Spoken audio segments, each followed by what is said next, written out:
Have you ever lost someone and wondered if they left a message behind, something only you were meant to find?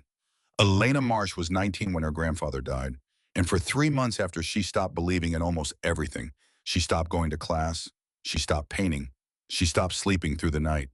Then one morning a letter arrived from a lawyer she'd never met, about a house she'd never heard of, hidden deep inside a frozen forest in northern Vermont. Her grandfather had kept it a secret for over 60 years. Elena drove north through the snow. No, 2 days, 3 tanks of gas. And when she finally reached the old house standing alone among the pines, she froze. Because on the porch, next to an empty rocking chair, sat a cup of cinnamon tea, still warm, still steaming. The house had been empty for a decade. Her grandfather had been gone for 3 months. So who had just been sitting there?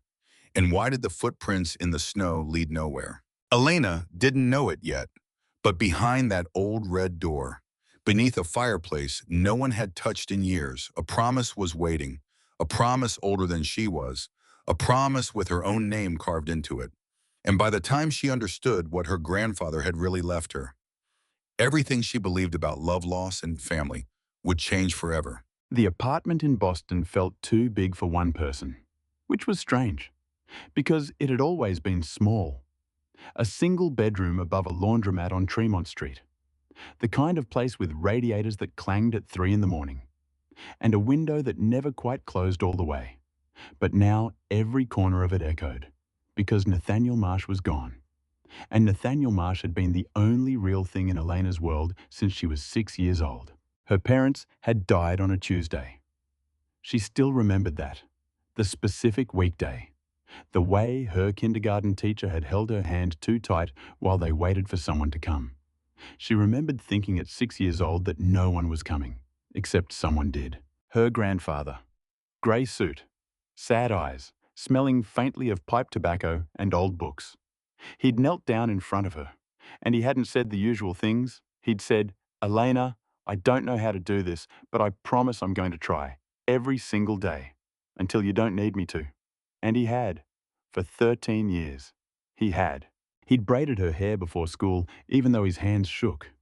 He'd learned to make grilled cheese without burning it, which took him almost a year.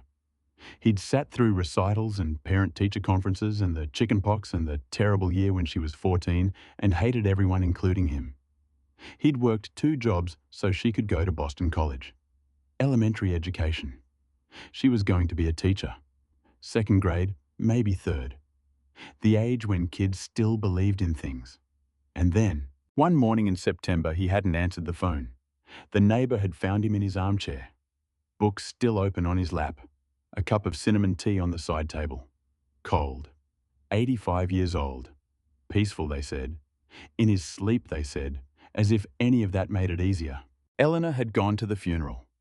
She had worn a black dress that didn't fit right. She had shaken hands with people she didn't know. She had said, "Thank you for coming.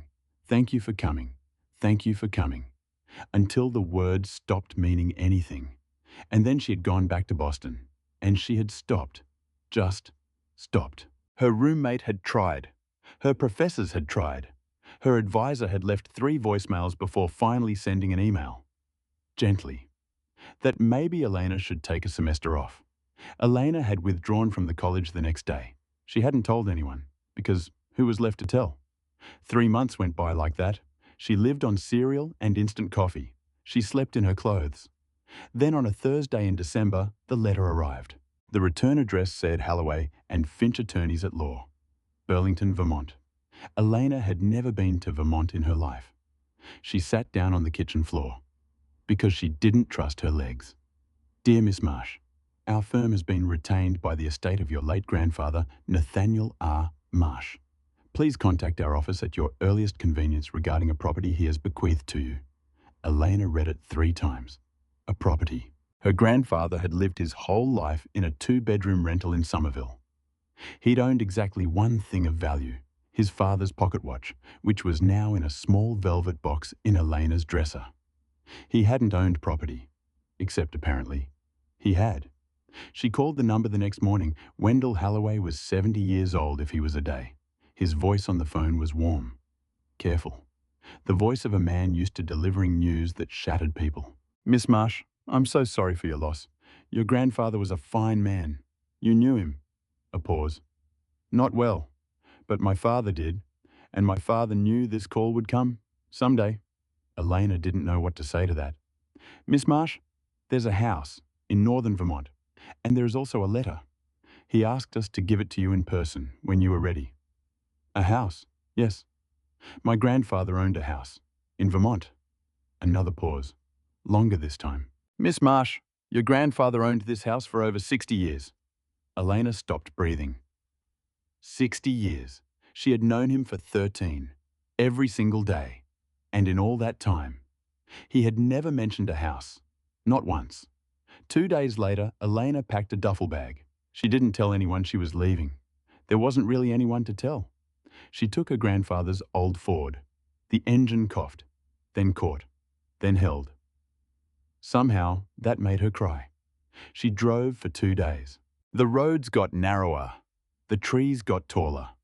The snow started somewhere around Rutland and didn't stop. By the time she reached Burlington, the sky was the color of old pewter. Mr. Halloway met her at his office. He was exactly what his voice had suggested. Tall, stooped, kind. He gave her a manila folder with the deed, a set of keys on a leather fob, and a letter, her name on the front, in her grandfather's careful handwriting. Your grandfather wrote this 6 years ago. He revised it twice. Elena held it in her hands. Mr. Halloway. Yes. What's in the house? The lawyer looked at her for a long moment. Miss Marsh, I truly do not know. My father handled your grandfather's affairs for 50 years, and even he did not know. Elena drove north again.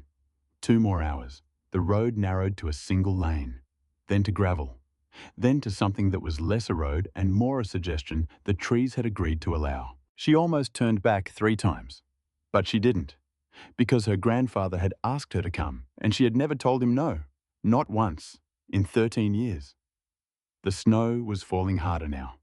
The forest closed in on both sides, pine trees so tall she couldn't see their tops, the kind of quiet that felt like a held breath.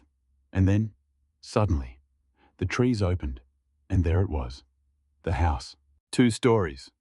White clapboard gone grey with age, a steep pitched roof heavy with snow, a wraparound porch, a red door. It looked exactly like the kind of house a child would draw. Which was strange, because Elena had never seen it before in her life. Except, she had. She was certain of it. Somewhere. In a dream, maybe. She sat in the car for a long time, engine off, snow piling on the hood. Then she got out. The cold hit her like a slap. She walked toward the porch, slowly, because something was wrong. She just couldn't tell what, until she was 6 feet away. And then she saw it. On the porch, next to an old wooden rocking chair, sat a cup of cinnamon tea, white ceramic, chipped on one side. Steam rising in a thin, lazy curl into the freezing air. Steam, still rising. Elena stopped, her breath caught in her chest, because that tea was hot. That tea had been made minutes ago, maybe less.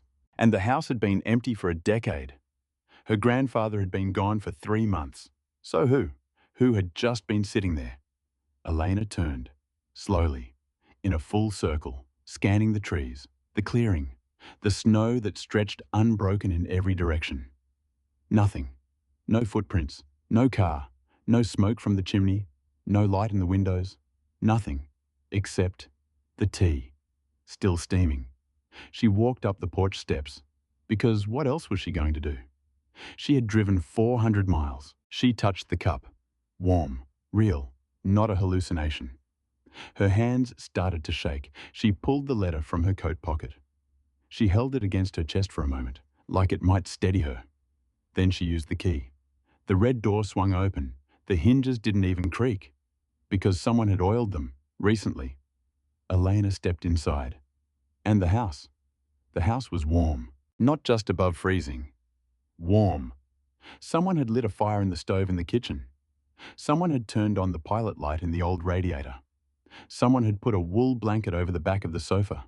Fresh, clean, smelling faintly of cedar.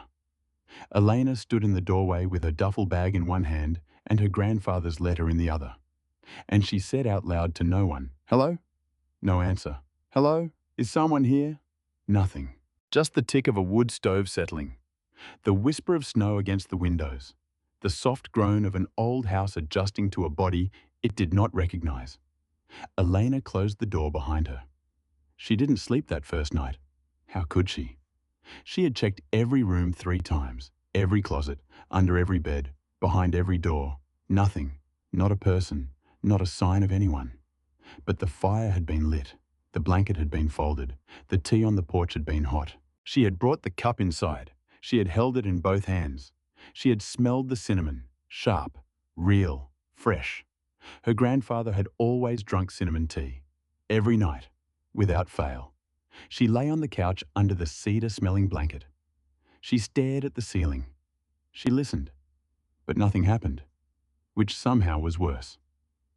At 4 in the morning, she finally opened her grandfather's letter. She had been saving it, afraid that once she read it, she'd have nothing left of him. But now she needed him. "My sweet Elena, if you are reading this, then I am gone, and I am so sorry. I wanted to give you more time. The house you are sitting in belonged to me, and to a man before me. It is very old, and it has a very long story. And I know that right now you are probably scared, and confused, and angry with me for keeping this from you. I understand. But I need you to trust me for just a little longer. Stay in the house. Meet the people in town. There is a woman named Addie Fairbanks who has been my friend for 50 years. Find her. She has been waiting for you. And when the time comes, when the house is ready, I need you to open the door I kept closed for my entire life. You will know which one. I know grief has convinced you that your story is over. Don't believe it. Life hides its greatest blessings in the coldest places. The greatest inheritance I can give you is not this house. It is knowing that someone believed in you. Long, long before you believed in yourself. I love you. I always will.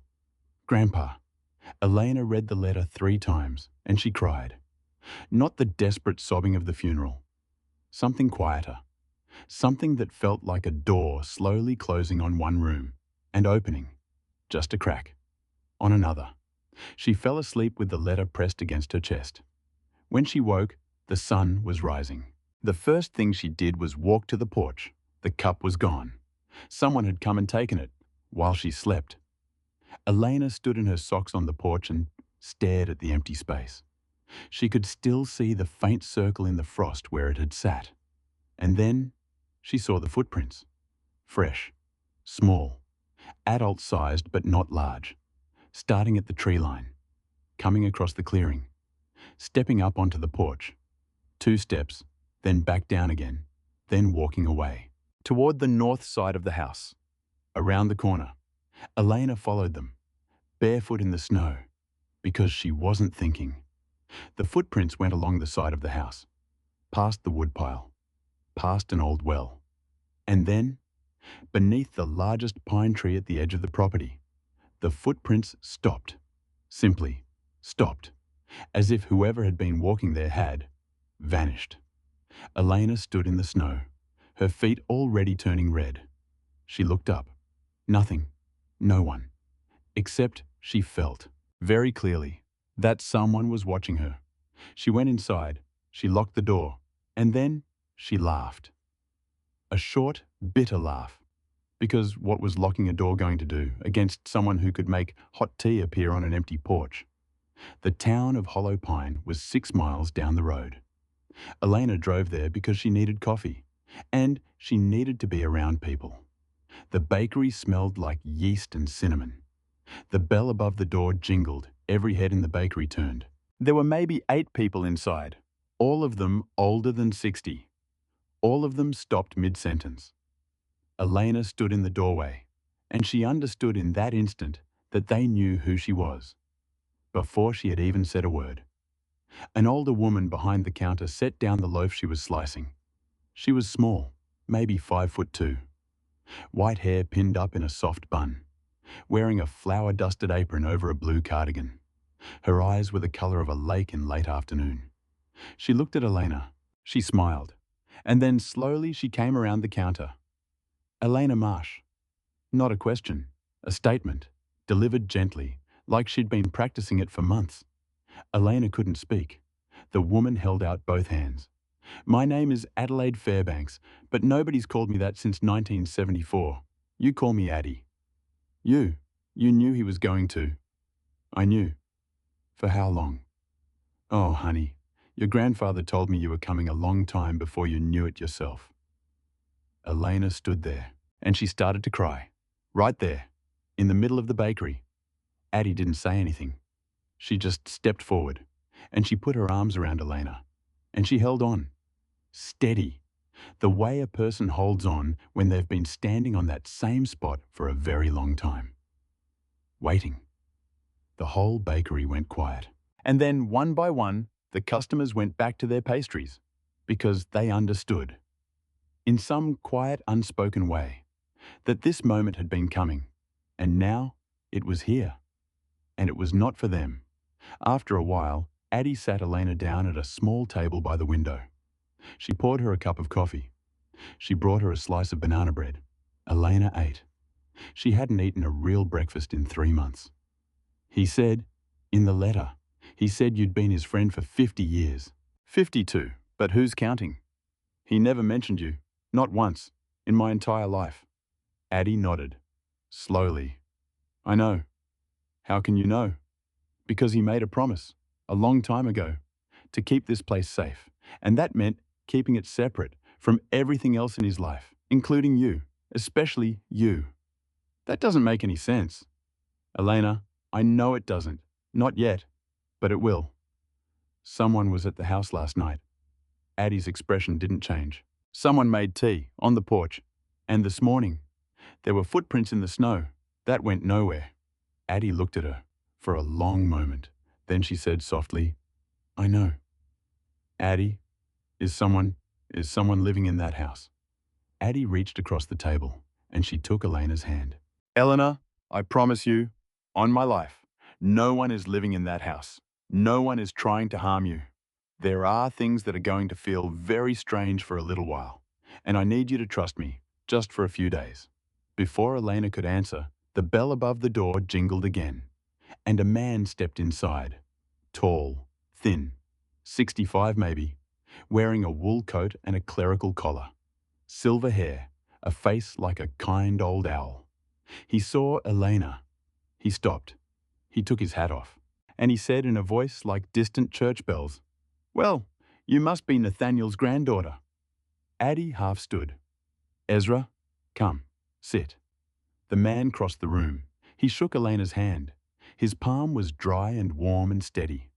Reverend Ezra Holloway, I served the church up the road for 38 years, and I loved your grandfather like a brother. Eleanor tried to speak. You knew him too. Everyone in this town knew him, dear.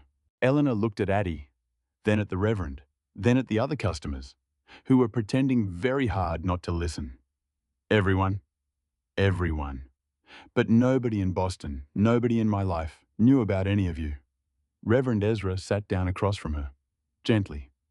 Elena, your grandfather lived 2 lives, not because he was hiding one from the other, but because both of them mattered so much to so many people that he could not afford to let them touch. Elena drove back to the house in a fog. She kept looking in the rearview mirror. The house looked the same white clapboard, same red door. Wait, wood smoke, curling from the chimney. Elena hadn't lit a fire. She hadn't lit a fire since she'd left that morning. She got out of the car slowly. She opened the door, and the fire in the stove was burning. Cheerful. Fresh logs. Someone had been in the house while she was gone. Eleanor stood in the doorway with the keys in her hand, and she said very quietly to the empty room, Who are you? The house didn't answer. Of course it didn't answer. It was a house. She was going to leave in the morning. She had decided she was going home. Until 2 hours after sunset, the storm arrived. It came down out of the mountains like something angry. The wind screamed through the trees. Snow slammed against the windows sideways. The whole house shuddered. The lights flickered, and then they went out. Elena sat on the couch in the dark. She could see her breath. She was alone, 6 miles from town. No phone signal, no power. In a snowstorm. She was not going home tomorrow. She might not be going home at all. And then she heard it. A sound. From outside, not the wind. A soft, scratching sound coming from the direction of the small shed behind the house. Elena froze. The sound came again. Scratch, scratch, scratch, slow, deliberate. She grabbed the flashlight Addie had made her promise to keep by the couch. She grabbed her grandfather's old coat. She pulled on her boots. Because her grandfather had trusted this house for 60 years, and her grandfather had never asked her to be afraid. Elena opened the door. The wind almost knocked her sideways. She pushed through it. Around the corner of the house, the scratching was coming from the shed. She pulled the shed door open, and she froze. Because there, inside, standing in the middle of a small pile of oats, was a horse, an old grey gelding, silver muzzle, silver mane, silver at the tips of his ears. A blanket had been thrown over his back, a bucket of water in the corner, not frozen, recent. He looked at Elena. His eyes were the colour of a river at twilight. And for a moment, for one strange, impossible moment, Elena felt like she was looking at someone she already knew. She stepped inside. She held out her hand. The horse nickered, low, soft. She touched his shoulder. Warm, alive, real. "Hey," she whispered. "Where did you come from?" The horse pressed his forehead against hers. Just like that. Elena had never held a horse before. She was a city girl. But this animal, this old grey gelding, leaning his enormous silver head against her forehead, in a blizzard. She wasn't afraid. She started to cry. The horse just stood there, breathing, waiting. "Okay," she whispered. "You have to come inside. Come on." She led him out of the shed, through the snow, onto the porch, through the front door. Because what else was she going to do? She led the old grey horse into the front room. And she stood there, 19 years old, in her grandfather's coat, in a blizzard, with a horse in her living room. And she laughed, for the first time in 3 months. The horse walked calmly over to the fire, and he lay down. "I have to call you something," she said. "Silver?" He snorted. She would take that as a yes. She woke to knocking on the front door. Sharp, firm, 3 times. Silver was still lying by the fire. He lifted his head at the sound, looked at Elena, as if to say, "Well, you'd better see who that is." Elena opened the door. Addie Fairbanks was standing on the porch, bundled in a heavy wool coat. Behind her, the snow was 3 feet high. Addie held up a covered pie plate. "Warm blueberry, and I brought coffee." Addie stepped inside, stamped the snow off her boots, set the pie down, started to unwind her scarf. And then she saw the horse, lying in front of the fire.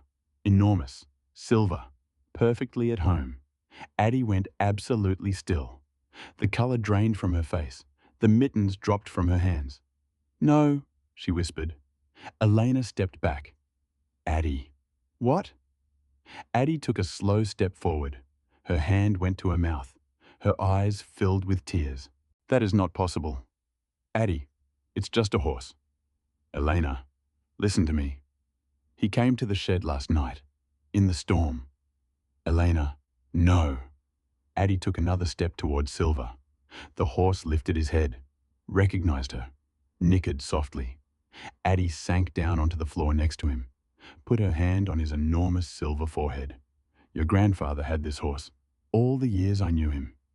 "Okay, so someone in town was keeping him." "Eleanor, listen, this horse disappeared. The night your grandfather died, 3 months ago, he walked out of the barn, and he was gone. We searched. Every farmer in this county, for weeks. There was no sign of him, no tracks, no body." She wiped her face. "He just vanished." Elena sat down hard on the couch. 3 months. 3 months. Where has he been?" Addie looked up at Elena. Her eyes were full of something Elena didn't have a name for. "Eleanor, I don't know. But I know one thing. What? He came back last night, to this house, in a blizzard, when you were finally here, when you were finally ready. Elena looked at the horse. The horse looked at her. And somewhere, deep beneath the floorboards of the old house, Elena thought she heard, very faintly, the sound of something shifting, something settling. The house. The house was ready. Addie stayed until noon. She did not leave Elena's side. She did not stop touching Silver's forehead. Every few minutes, she would just rest her hand on him, like she needed to keep proving to herself that he was real. Elena watched her, and Elena understood for the first time that Addie Fairbanks had lost her grandfather too. They ate the blueberry pie for breakfast, directly out of the plate, with 2 forks, because Addie said pie was medicine, and medicine did not need dishes. Eleanor laughed. Addie. Yes, honey. Something is going on in this house. Addie set her fork down, slowly. I know. You keep saying that. I know. So tell me. Addie looked at her for a long time. Then she said, Elena, I can't. Why? Because it isn't mine to tell. Whose is it? Yours? Elena sat back on the couch. Addie? Yes. How do I find it? Addie smiled. Very small, very tired, very kind. You already are. Addie left after lunch. She promised to come back the next morning. She promised the strange things Elena was seeing were not what she thought they were. Elena didn't fully believe her, but she was starting to want to. She spent the afternoon walking through every room, slowly this time, looking, really looking. The house had 4 bedrooms upstairs, small, neat, beds made, sheets fresh, as if guests had been expected. All the closets were empty except for one, which held old wool coats in graduated sizes, children's sizes, a boy's coat, a girl's coat, a very small coat, maybe for a 5-year-old. Elena closed that closet, very slowly. She went back downstairs. She walked into the front room. She stood in front of the fireplace. The fireplace where the fire had lit itself, or been lit by someone she couldn't see. She stared at it. Big, stone. Bigger than any fireplace needed to be in a house this size. And the mantel. There was a photograph on the mantel. Elena picked it up. Black and white. Faded to sepia. Curled at the corners. Her grandfather. Young, maybe 20. Standing in front of this house. He was smiling. Really smiling. He was holding the halter of a horse. A grey horse. With a silver muzzle. Eleanor's knees went soft. She sat down. Right there. On the wooden floor. She held the photograph in her lap. Silver lifted his head. Looked at her. Elena looked at the photograph. Looked at the horse. Looked at the photograph again. That's not you. The horse blinked. That can't be you. That horse would be 70 years old. The horse laid his head back down. Elena turned the photograph over. On the back in her grandfather's handwriting, myself and old shadow. 1958. The first of the silver line. Elena stared at the words, the first of the silver line. Not the same horse. His grandfather, or his father more likely. There had been a line of grey horses in this house, for generations, bred from that first one. Old Shadow, in 1958. Silver was the last of them. Elena looked at the horse. The horse looked at her. Steady, patient, kind. You, she whispered, you come from a whole family, right here, in this house. Silver blinked slowly. That she understood, that she believed. And that was when she heard it. A sound, from beneath the floor. A soft, rhythmic sound. Not a scratch this time. Something else. Something that could almost have been. Humming. Like someone humming an old lullaby. Very softly, very far away. Elena stood up. Her heart was pounding. Silver, do you hear that? The horse looked at the fireplace. Not at her. At the fireplace. His ears were pricked forward. His nostrils flared once. He knew. He heard it. Elena stepped closer to the hearth, coming from below. She knelt down. She ran her hands along the stones of the fireplace. Cold, rough, old, nothing. Her hands moved lower, along the base, where the stones met the wooden floor. Nothing. She looked at Silver, where the horse got to his feet. Slowly, he walked past her, stood in front of the fireplace, and he pawed. Once, at a specific stone, third from the bottom. On the left, Elena reached out. She pressed the stone for a moment. Nothing. And then, a soft, deep, grinding sound. The whole hearth trembled. Dust fell from the mantel. The photograph slid an inch, and then, very slowly, the stones of the fireplace, the entire left side of it, began to move. It rotated, inward, revealing a doorway where no doorway had been. And behind the doorway, a staircase, narrow, wooden, curving down into darkness. Cold air rushed up, cold that smelled of earth, and old paper, and something else, something warm. Bread. It smelled like bread. Elena sat on the floor, frozen. Silver stood beside her, silent, patient, because whatever was down there was what her grandfather had spent his life hiding. Elena's flashlight was in the kitchen. She didn't remember getting up. She was just, suddenly, in the kitchen, her hand closing on the metal handle. Her brain was screaming at her, "Do not go down there." Except her grandfather. Except her grandfather had asked her. She walked back into the front room. Silver was standing at the top of the stairs, waiting. Elena turned on the flashlight. She stepped down onto the first stair. The wood was smooth beneath her boot, worn, used. Many feet had walked here. The stairs curved. 10 steps, 15, 20. At the bottom, the staircase ended. The flashlight beam swept forward. And Elena stopped breathing. Because it was not a cellar. It was a library. An entire hidden library. Books lined every wall from floor to ceiling. Leather-bound, cloth-bound, old paperbacks, Bibles, storybooks, textbooks, journals, hundreds of them. And in the center of the room, a long wooden table. Chairs pulled up around it, as if a class had just been dismissed. Along one wall, bunks, wooden bunks, stacked 3 high. Blankets folded on each one, small blankets. Elena walked forward. Silver stayed at the top of the stairs. He couldn't come down. She swept the flashlight in slow circles. Children's drawings, pinned to the wooden beams, rows and rows. She stopped in front of the most recent one, a child's drawing of the house. A little girl standing next to it. A tall old man beside her. Both of them smiling. Below the drawing in wobbly letters, "Thank you, Mr. Nathaniel. Love, Katie. 2003. Elena stepped back. Her hand went to her mouth. Children. Children had lived here, many children, for decades. She moved slowly around the room. She found a rocking horse, faded red paint, well loved. She found a teddy bear on a small shelf, missing one eye. She found a pair of tiny leather shoes lined up neatly by the wall, as if their owner had just stepped out and would be back soon. Elena's chest hurt. At the far end of the room stood a wooden desk.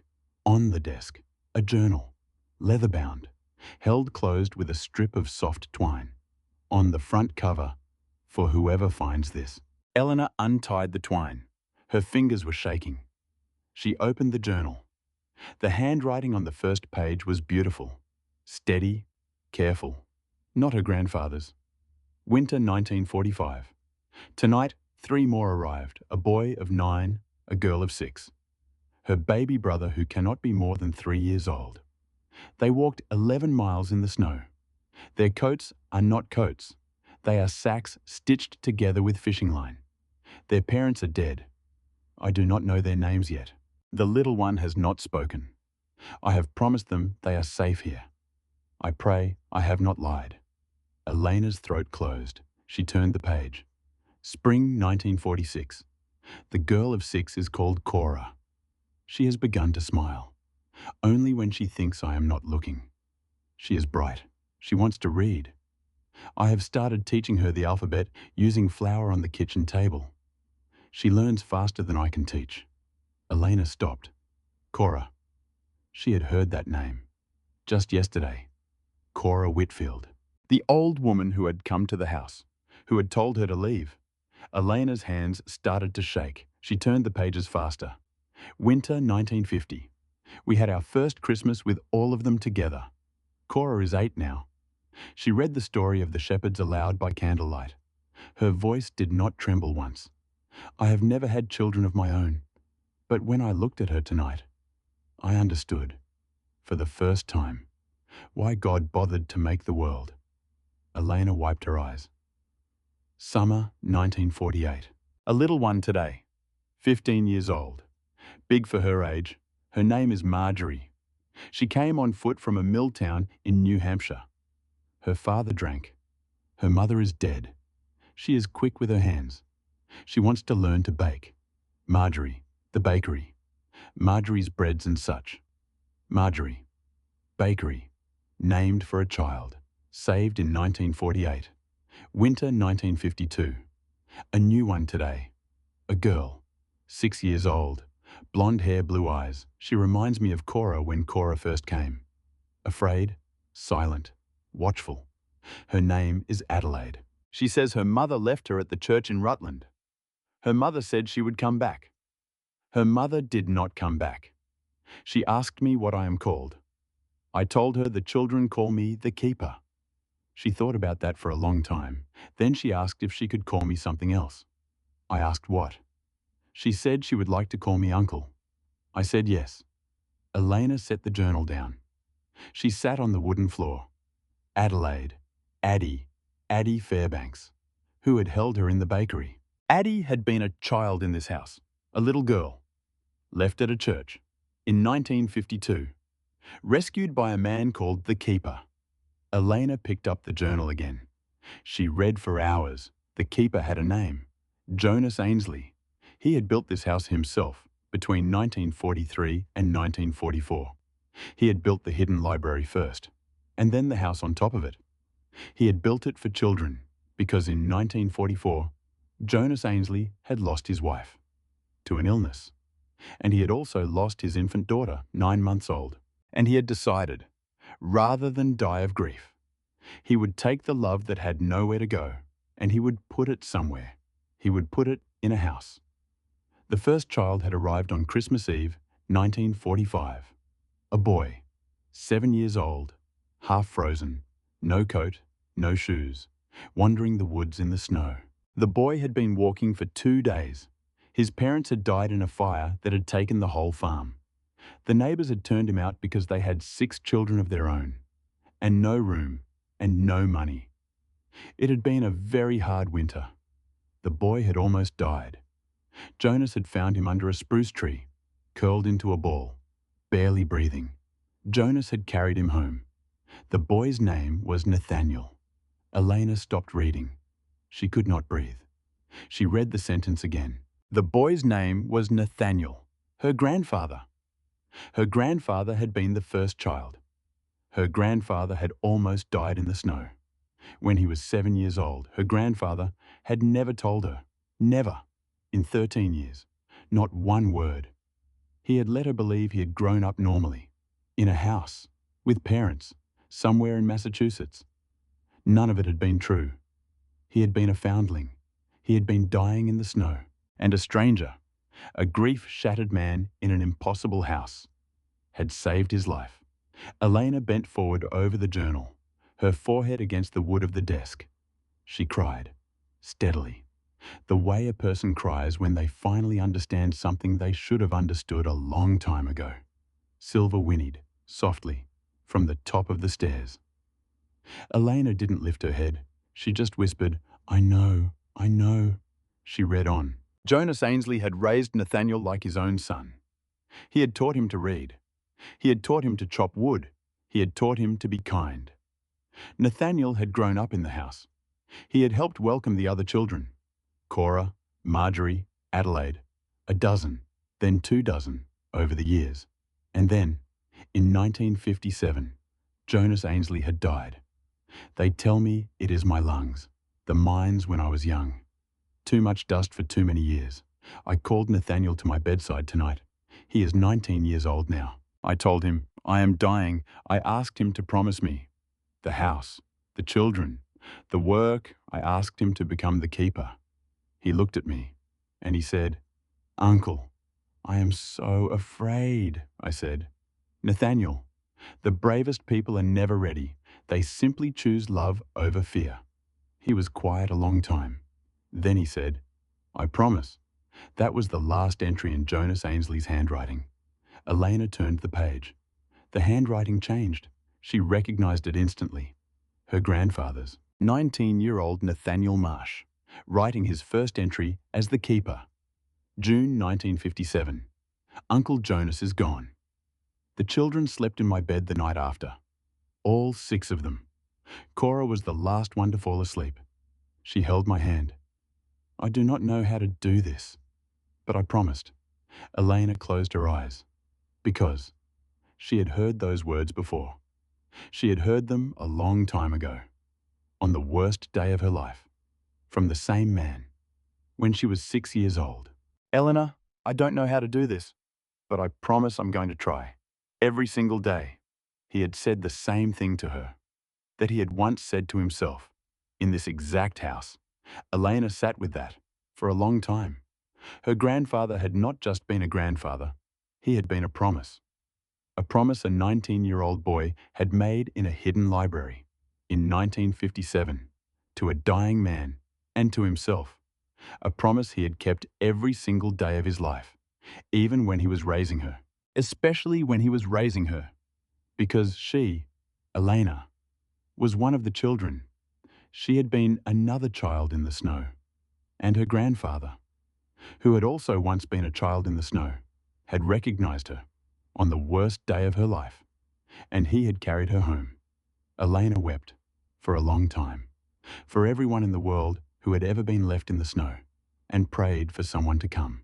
She read for 2 more hours. She read entries by her grandfather about children whose names she did not know, and a few whose names she did. Reverend Ezra Holloway, aged 4, 1959, left at a rural clinic in New Hampshire, retrieved by Nathaniel in the middle of the night. Ezra Holloway, the Reverend. He had been a child here too. Elena set the journal down. She stood. She looked up. Silver was still at the top of the stairs, waiting. And that was when she saw it. The wall. The far wall of the library. She hadn't looked at it properly before. But now, the flashlight beam caught it. There was a section of the wall. Different. Ice. A wall of ice. Frost had grown up the surface of it.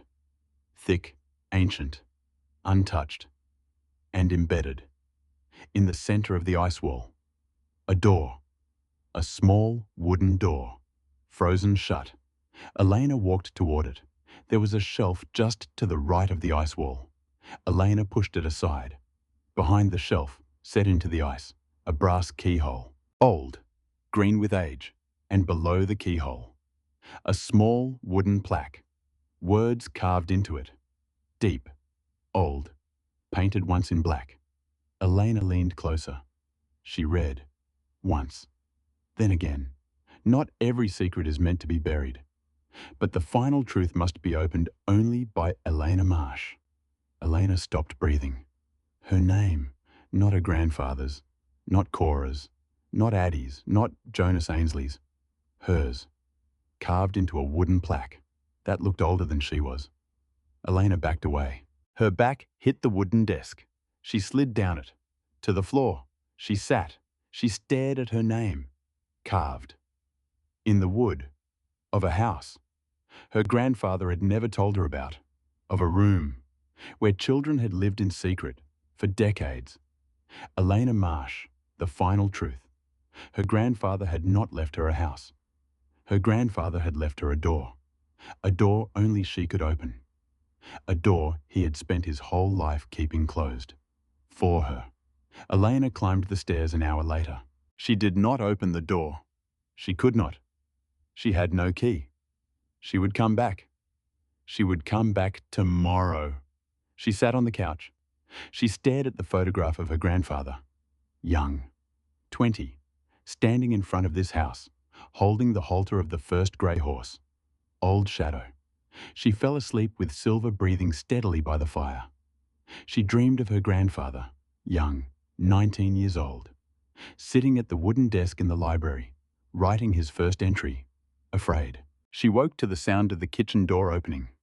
Someone was in the house. Eleanor froze under the quilt. She listened. Boots being stamped clean of snow. A kettle being filled, being set on the stove. Whoever it was. They knew where everything was. Elena crept to the top of the stairs. She looked down. The back of a woman, old, grey, straight-backed, wearing a heavy wool coat. The woman turned. Cora Whitfield. The woman from 3 days earlier. The one who had told her to leave. Eleanor froze on the stairs. Cora looked up. Their eyes met. For a long moment. Neither of them spoke. Then Cora said quietly, "Come down here, child. It is time we talked." Elena came down. Cora set 2 cups of tea on the small table by the window. Cinnamon. Elena could smell it. She sat down across from Cora. Cora Whitfield, 82 years old. Straight spine. Silver hair pinned tightly. Wool cardigan buttoned to the throat. Hands folded on the table like a woman who had spent 40 years running a school. Cora looked at her for a long time. Then Cora said, "I owe you an apology, Elena Marsh, and I owe you the truth, and I have been carrying both for a very long time." Elena did not speak. Cora took a breath. "When I told you to leave, I was being afraid." "Of what?" "Of you, and of what your being here would mean." "For who?" "For me." Elena waited. "Elena, I have known your grandfather since I was 6 years old." "I know. I found the journal." Cora blinked. "You know." "I know you were the second child, that Uncle Jonas taught you the alphabet in flower, that you smiled when you thought no one was looking." Cora's hand went to her mouth. For a moment, she could not speak. Then she said in a whisper, "I have not heard someone speak of Uncle Jonas by name in 65 years.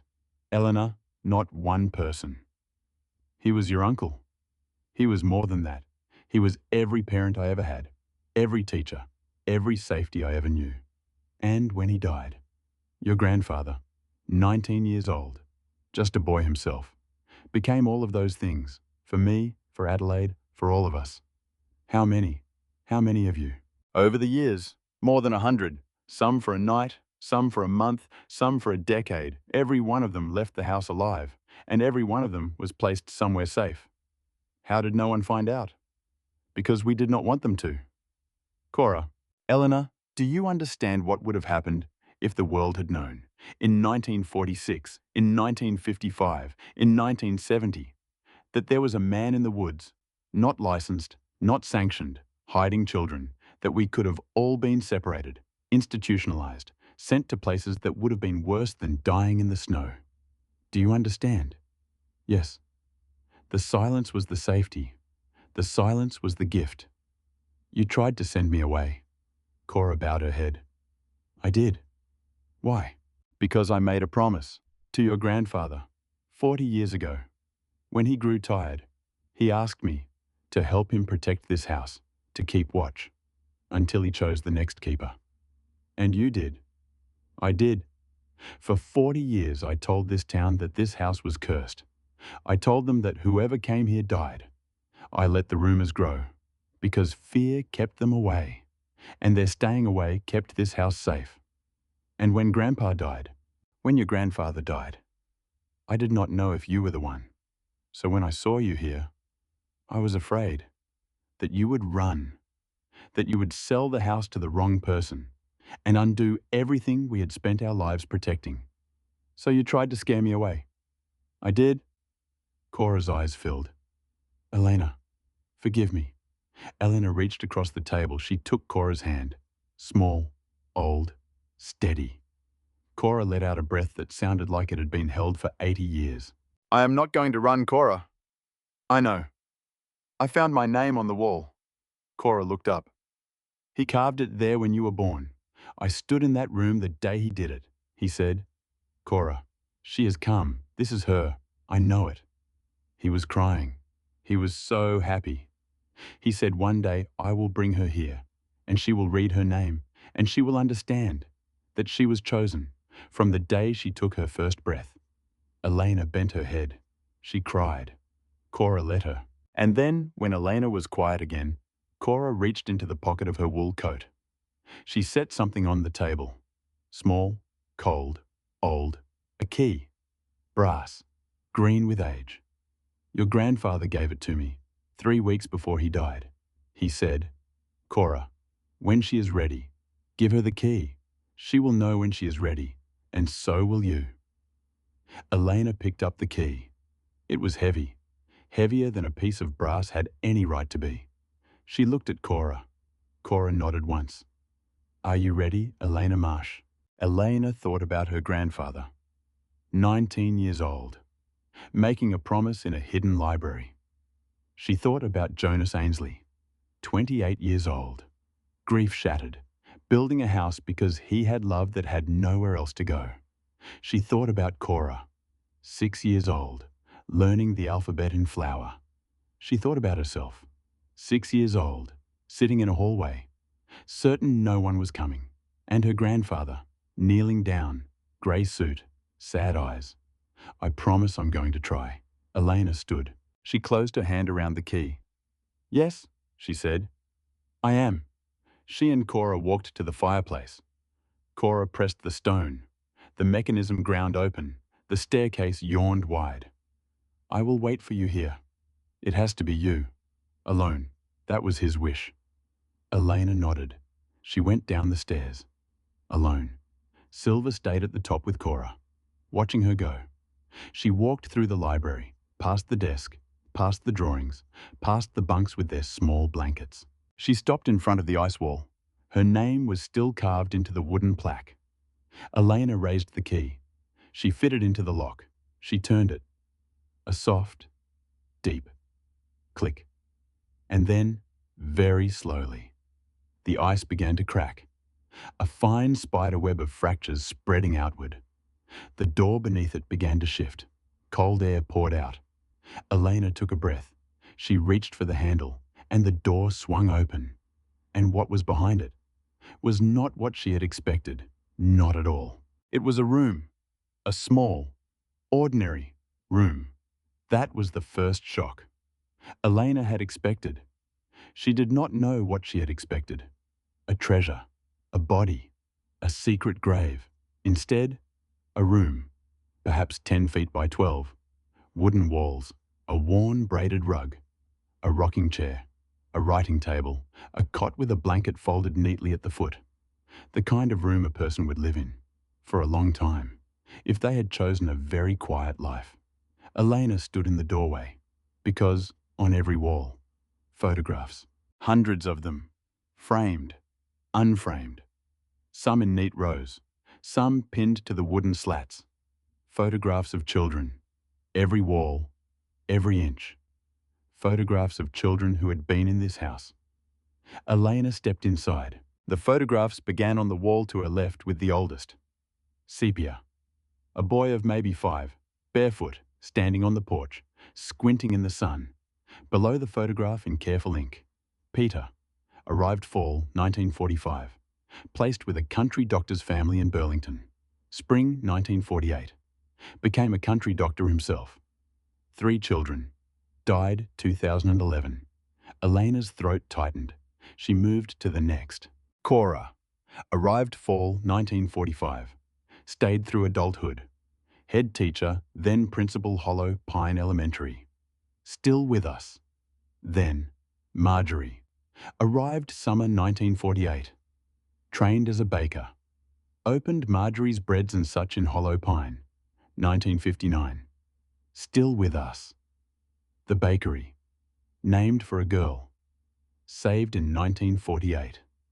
Adelaide, arrived spring 1952. Placed with the Fairbanks family Hollow Pine.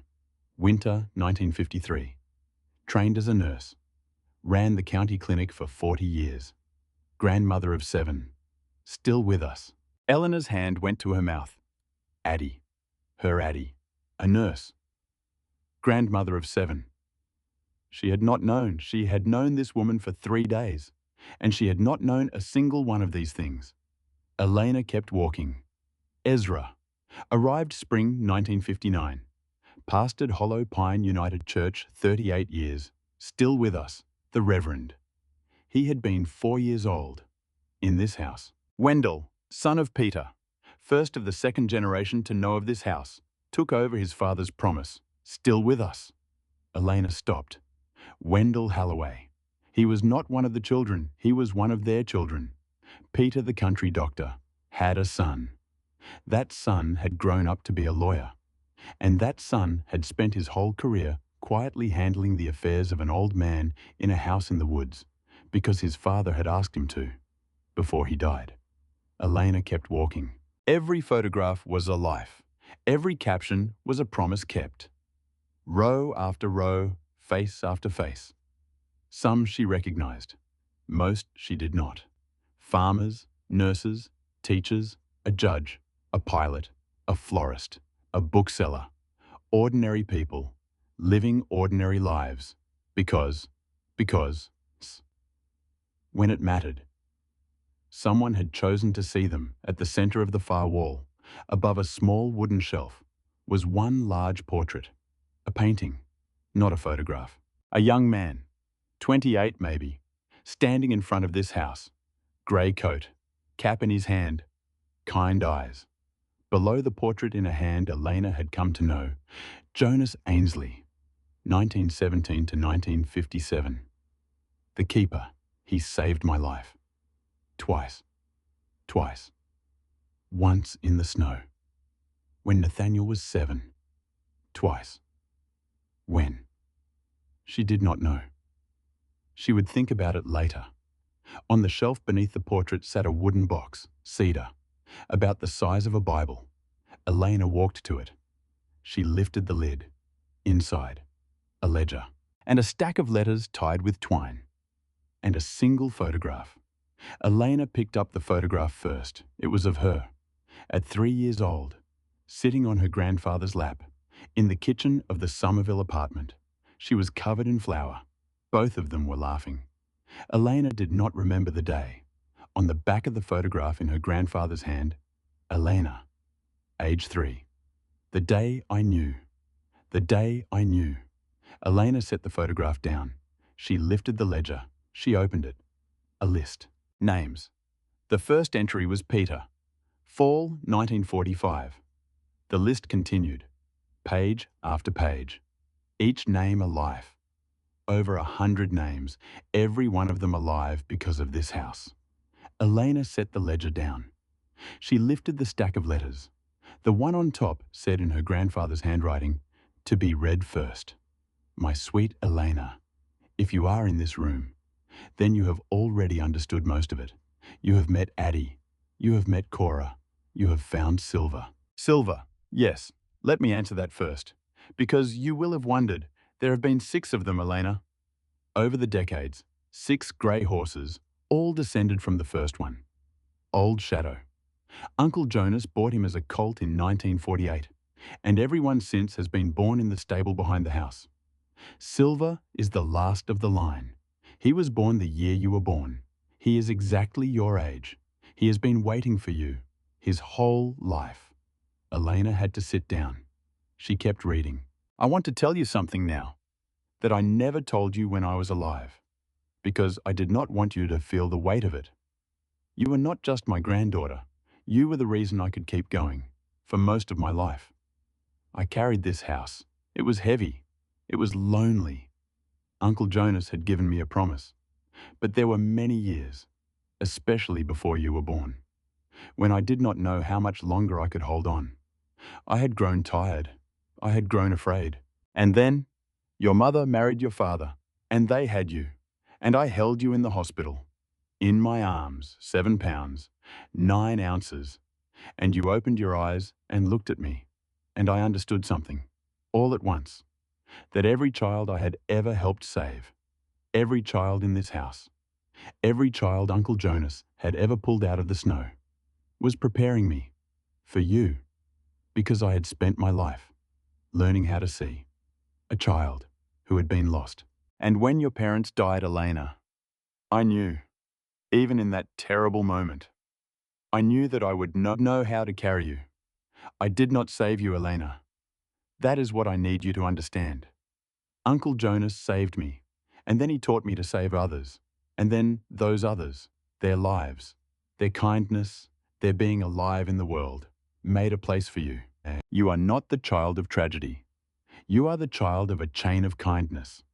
That began with a widowed carpenter in 1943 who chose to build a house instead of a grave. That is your inheritance. You have inherited a chain of people choosing love over fear. And now, Elena, now the chain is in your hands. You do not have to hold it. If you sell the house, if you close the door, nobody in this town will blame you. They will love you and they will let you go. But if you want to keep it, if you want to carry it, I believe you can. I have believed it since the day you were 3 years old, and I looked at you covered in flour, laughing, and I saw, not just my granddaughter, I saw the next keeper. I never told you. I never let you feel the weight of it. I let you be a child. But Elena, the truth is, you have been the keeper since the day you were born. It just took me until you were 19 to hand you the key. I love you. I always will. Grandpa.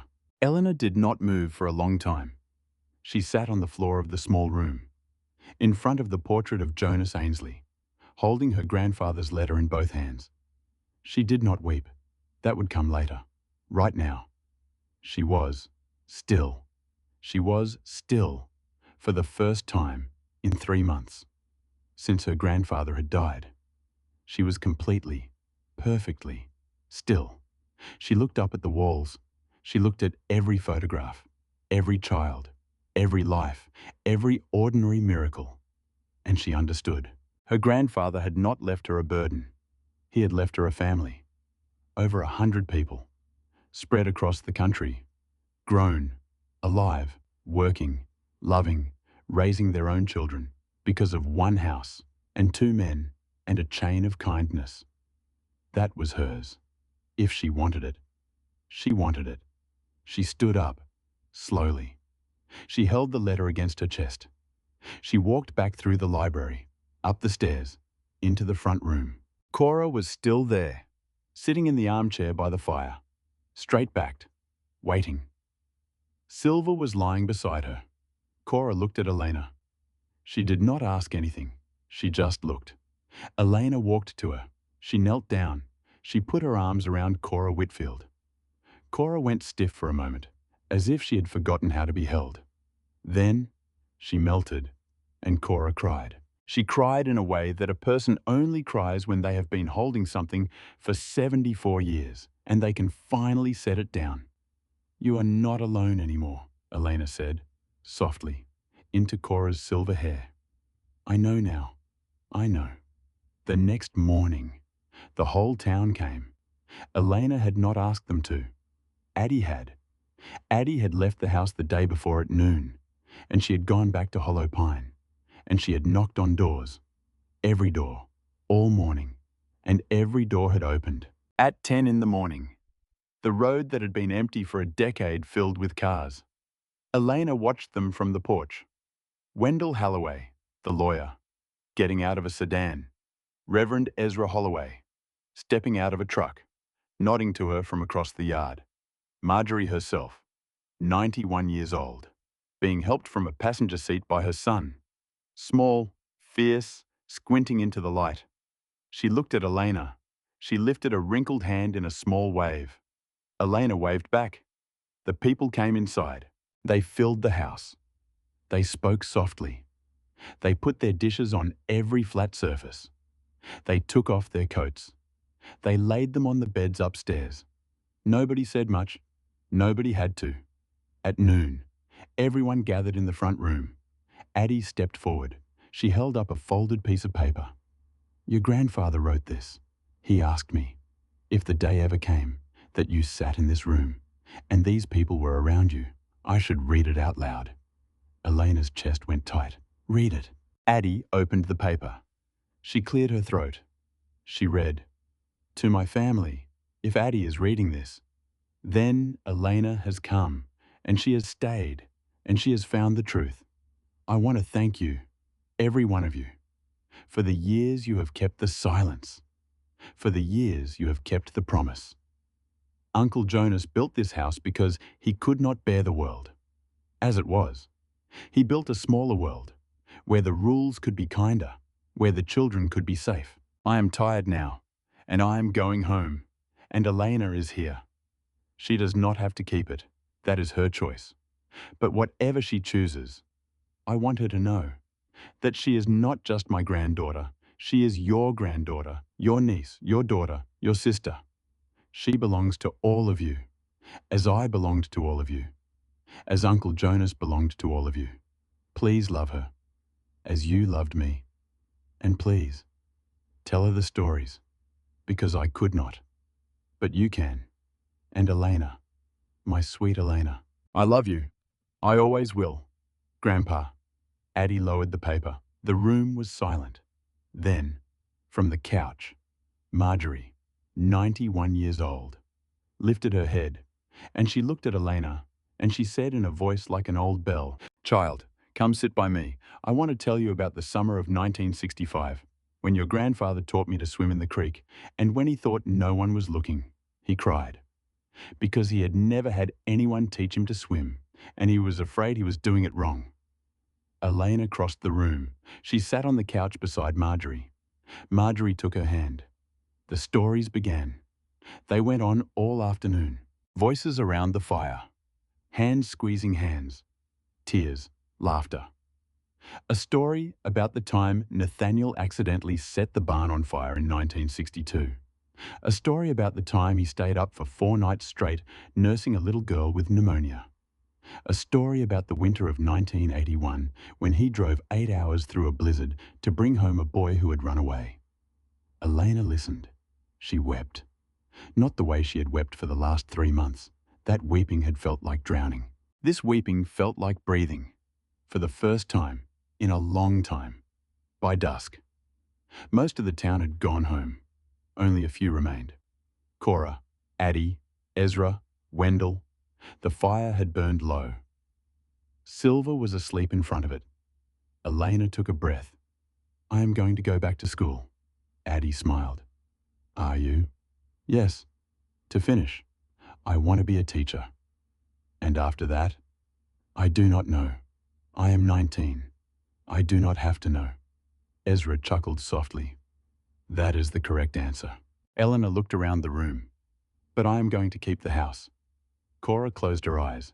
Addie put her hand to her mouth. Wendell nodded once slowly. Ezra whispered, "Thank God. I do not know how yet. I cannot take in children the way Uncle Jonas did. That world is gone. There are laws. There are agencies. And that is right. That is progress.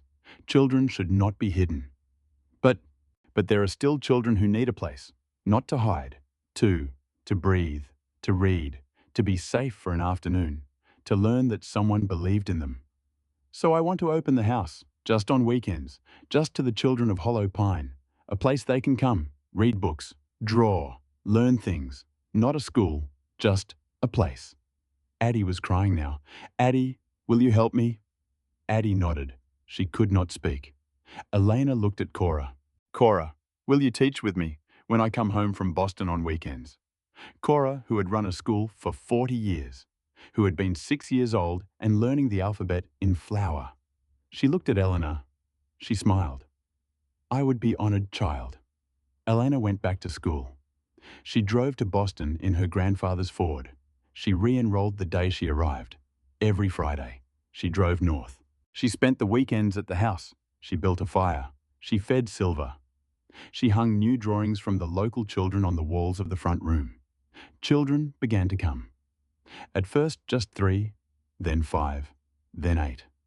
By spring 12, Cora came every Saturday. She taught with patience and a small, sharp humor, and the absolute conviction that any child could learn anything if you gave them long enough. Addie came every Sunday. She brought bread. She brought stories. The house came alive. Not with the desperate children of a broken century, but with the ordinary children of a small town who deserved just as much to feel that someone believed in them. Elena graduated 4 years later. She had a degree in elementary education and a job offer at Hollow Pine Elementary. She said yes. She moved home. She took over the second-grade classroom, which had been Cora's classroom 50 years earlier. The last time Elena saw Silver, it was a Saturday in October. The trees were beginning to turn. The maples were on fire. Silver had grown very old, even for a horse. He lay in the yard in a patch of sun by the pines, and he watched Elena move around the garden. Silver lifted his head as she walked past. Elena knelt down beside him. She put her hand on his enormous silver forehead. "Hey," he nickered, softly, so softly. "Are you ready?" He blinked, slow, once. She sat with him for 2 hours. She talked to him about the second grade, about Cora, who was slower now but still coming every Saturday, about Addie, who was teaching the kids to braid bread on Sundays. She talked to him about her grandfather. She said thank you. She said it many times. She was not sure who she was thanking. All of them, maybe. All of the men and women and horses and hidden libraries that had come before her and made her possible. At some point in the late afternoon, Silver stopped breathing. Eleanor felt the exact moment. She did not cry. She sat with him a while longer, and then she went inside and called Addie. Addie brought Ezra, and they buried him together, beneath the great pine tree at the edge of the property, where the footprints had ended. On Elena's first morning in the house, she understood now what the footprints had been. They had been Cora's, coming every week for 40 years to check that the house was safe. The tea on the porch had been Addie's that first morning, the fire in the stove. Ezra's on his walk out through the woods to check the roof for ice. The blanket. Addie's again. There had never been a ghost. There had only ever been a community of quiet people, loving a house, and a family, and a granddaughter. From the wings. Elena had cried when she understood it. And then she had laughed, because it was she realized so much better than a ghost. Ghosts were sad. Neighbors were forever. The final scene of this story is very simple. It is Elena at the age of 45, standing on the porch of the house in late December. The snow is falling, soft, slow, everywhere. She has 2 cups in her hands. Cinnamon tea, in 2 white ceramic cups, one chipped on the side, the one that was on the porch, on her very first morning. She never got rid of it. She sets 1 cup on the small table next to the rocking chair. She keeps the other for herself. She sits down in the second rocking chair, beside the first. She rocks, slowly. A little girl comes out of the house behind her. 8 years old, dark braids, missing a front tooth. She is one of the children from town. She has been coming to the house on Saturdays for a year. Her mother works 2 jobs. Her father is not around. She likes it here. She sits on the porch step next to Elena. She looks at the 2 cups. She looks at the empty chair. She has seen Elena do this every winter evening for a year. She has never asked. Tonight, she asks, "Miss Elena." "Yes, sweetheart." "Why do you always make 2? Elena smiles. She looks at the empty chair. She looks at the snow. She looks at the little girl. "Because," she says, "love does not disappear." The little girl waits. It just learns to stay, in a different way. The little girl thinks about this for a long time. Snow falls on both of them. Then she says, small and serious, "Miss Elena, did somebody love you like that?" Elena's throat tightens. She looks at the empty chair. She sees, for the smallest fraction of a second, her grandfather. Grey suit, sad eyes. "Yes, sweetheart," she says. "Somebody loved me exactly like that." The little girl is quiet. Then she says, "Miss Elena." "Yes? I would like to love somebody like that, when I grow up." Elena wipes her face. She is not sure when she started crying. She reaches out. She puts her hand on the little girl's small, warm shoulder. "You will, sweetheart," she says. "You will." Inside the house, there is the sound of children laughing. Outside, the snow falls, the wind moves through the pines, and Elena Marsh sits on the porch of an old house in a frozen forest in Vermont, rocking slowly, beside a chair that is not empty, not really, because, because love does not disappear. It just learns to stay in a different way.